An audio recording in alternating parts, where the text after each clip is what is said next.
Mika Wheelwright. She's the co-owner of Fidobiotics, a probiotic line formulated specifically for dogs. She has taken an extreme interest in gut flora and has developed her expertise in probiotics and how they benefit life through improved digestion, strengthening the immune system, and reducing body inflammation. By spearheading the companion animal industry in education on probiotics, her dreams are to raise the bar and demand a better gut flora for dogs through probiotic supplementation. She has a bachelor's in economics from the University of Colorado at Boulder and received her MBA from the, I'm going to get that wrong, a university in Spain. With that, let's hear a round of applause for Mika Wheelwright. Can you guys hear me? No, you can.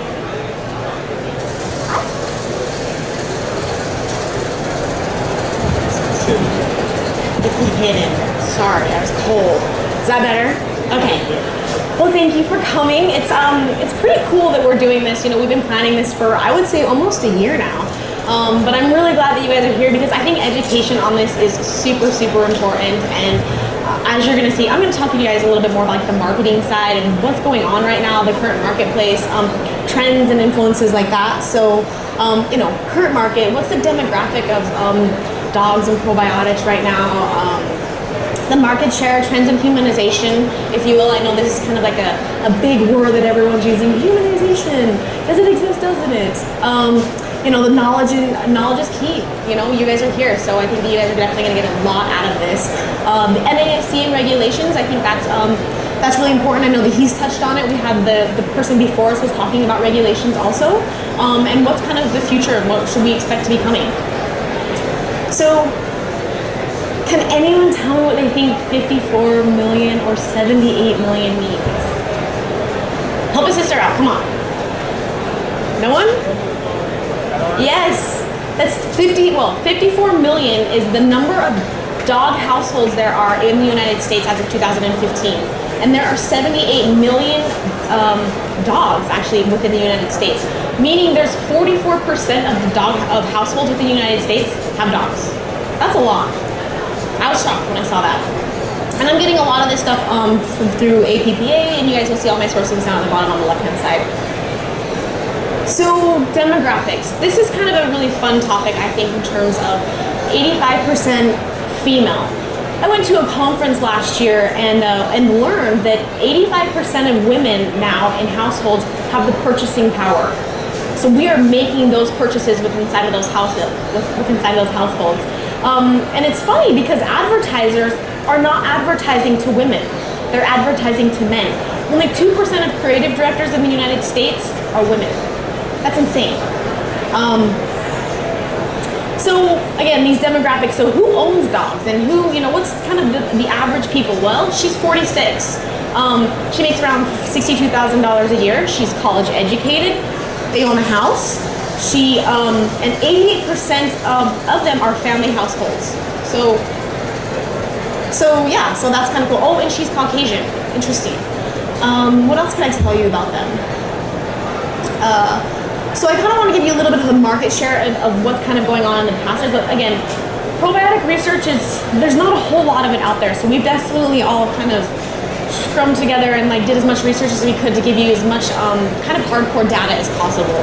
And in 2013, in the probiotic industry, probiotics in general, they segmented them in 3 different tiers. So you have food, so food that comes with probiotics, you have supplementation for humans, and then you have animal feed. So back in 2013, 6.7% of that market was animal feed. And the market size was a little over $3 billion. So in that particular time, 227,000 was how much animal feed was in. And to kind of go back a little bit, in 2013, to give you an idea, the animal industry was around 55 billion, 53 billion. I think 2002 it was 53 billion, and then 2013 it was 55 billion. As a whole, the industry. In 2015, can anyone guess what 10% is? Okay.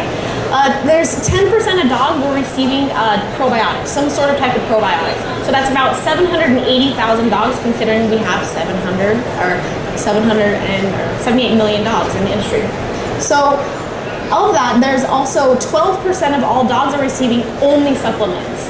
So if you saw on Roger's slides earlier, the supplement industry is around in 2015 was what, $780 million in supplements. So that's just to kind of give you a little bit of idea of where we're at in the industry. So trends. Who sets trends? Well, it kind of varies, obviously depending on industry and what we're talking about, but with this particular industry, the Z generation is actually setting our trends, which is kind of interesting because they are the most health conscientious generation that there has ever been. They're looking at labels. They're looking at the food ingredients. They're looking at GMOs. Although they are not, they're young, so they don't own a house, they don't own dogs. The two generations that own the most amount of dogs is Generation X and Generation Y, but Generation Z is definitely, they're more fickle, they're very particular. I mean, look, they're taking a selfie, it's all about them, right?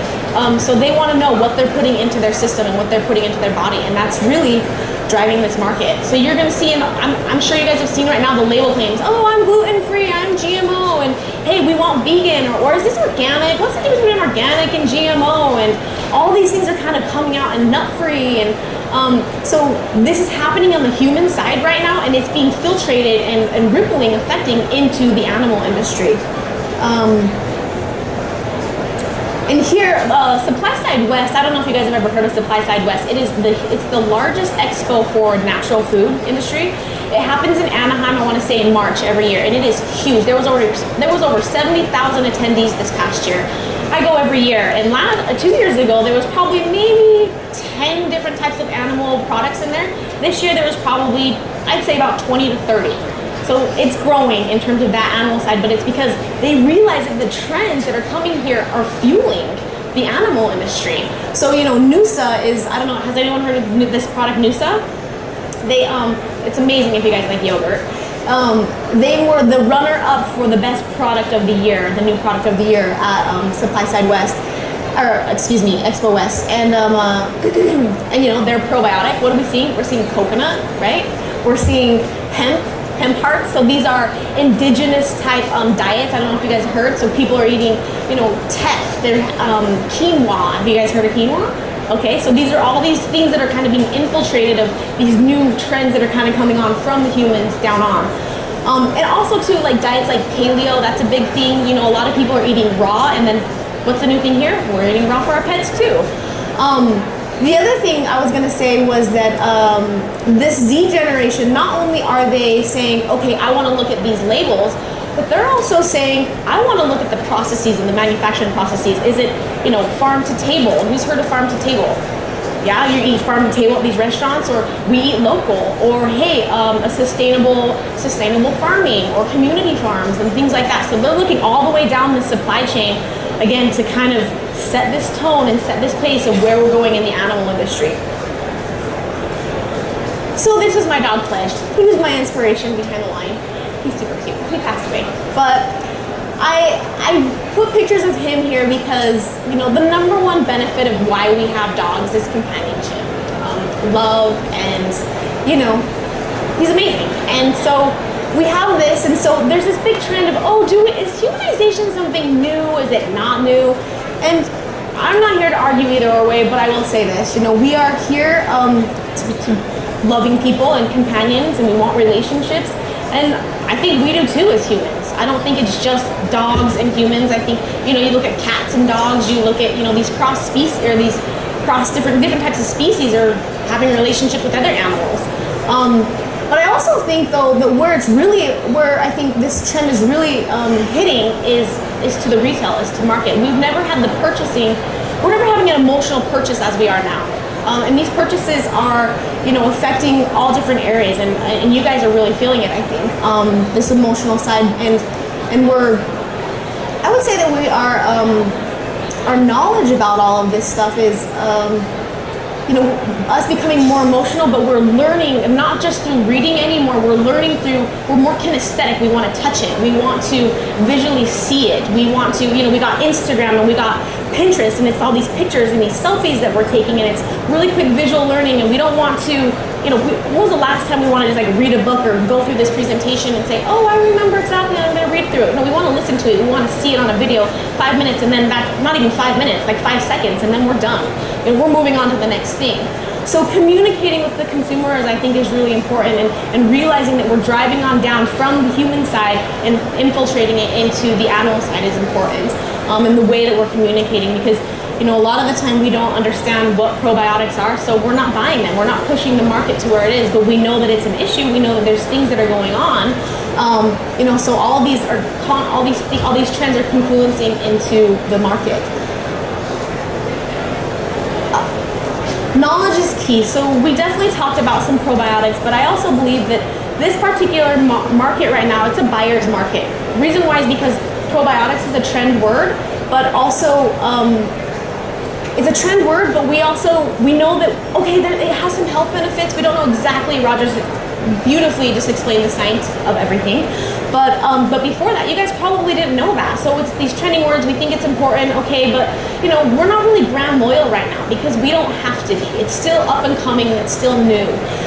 And we don't have a whole lot of trust. 60% of people that are consumers do not trust nutritional fact labels, and that's kind of scary, right? I mean, we have no trust, we have no understanding. So knowledge is key. If I can give you a few things to take away in terms of what to look for in a probiotic, and he hit it, it's on your pamphlet also, but the 4 things I think are packaging. When you're buying a probiotic, you need to make sure that thing is alive. So it needs to be in some sort of a blister format, a sachet, something, because it dies with 2 things: temperature and moisture. It's very, very easy. It's alive. It's alive. So if it's in something else like a jar or canister and you're opening it every time, you're exposing it to what? The air that might have moisture and temperature inside of it. CFUs. CFU is, again, a colony forming unit. It's the way in which you say how strong a probiotic is. So if you don't have a CFU count on there, you have no idea if it's alive or if it's dead or how strong it is. It's like, am I taking 10 Advil? Am I taking 1? Am I not taking any? How much are you taking? Date. Dates is very important also because they need to run stability testing to make sure if in fact it is alive. So manufacturing date, as he had said earlier, they have to put a manufacturing date, but they don't have to say a date expiration date or a best if used by date. So taking that into consideration, if they've done those testings. And strains, we talked a lot about strains also too. There's many, many different strains. The more strains that there are, the more health benefits you're gonna get. You saw that there's some go in the upper intestine, some are in the lower intestine, some focus on this, some focus on this. So the more strains, in my opinion, the better. He may beg to differ.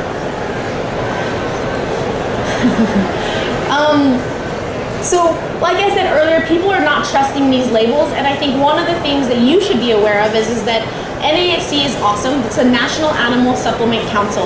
Bill Bookout started it. He is a really, really great guy. He'll talk to you for hours.